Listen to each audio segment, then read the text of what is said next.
வழிபாடும் காவல் தெய்வ வழிபாடும் பழங்காலம் தொடங்கி இன்றளவும் தொடர்ந்து கொண்டு இருக்கிறது.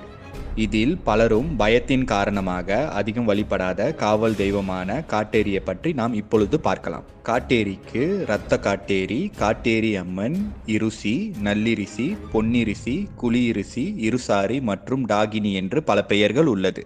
காட்டேரி இறை சக்தியா அல்லது தீய சக்தியா என்று பலருக்கும் சந்தேகம் இருந்திருக்கும். இதற்கு காரணம் மந்திரம் மற்றும் செய்வினை செய்பவர்கள் காட்டேரியை கட்டுப்படுத்தி அதனை ஏவியும் விடுகின்றனர்.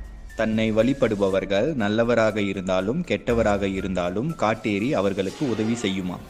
கரிய உருவம், கருப்பு நிற உடைகள், வெளியே தொங்கும் நாக்கு, இரத்தம் படிந்த உதடுகள், கோரை பற்கள், தலைவிரி கோலம், உருண்டையான கண்கள் போன்றவையே காட்டேரியின் தோற்றமாக கருதப்படுகிறது. காட்டேரி துர்க்கை அம்மனின் கடைசி அவதாரமான சண்டியின் அம்சமாக கருதப்படுகிறார். காட்டேரி அம்மன் கையில் அருவாள்,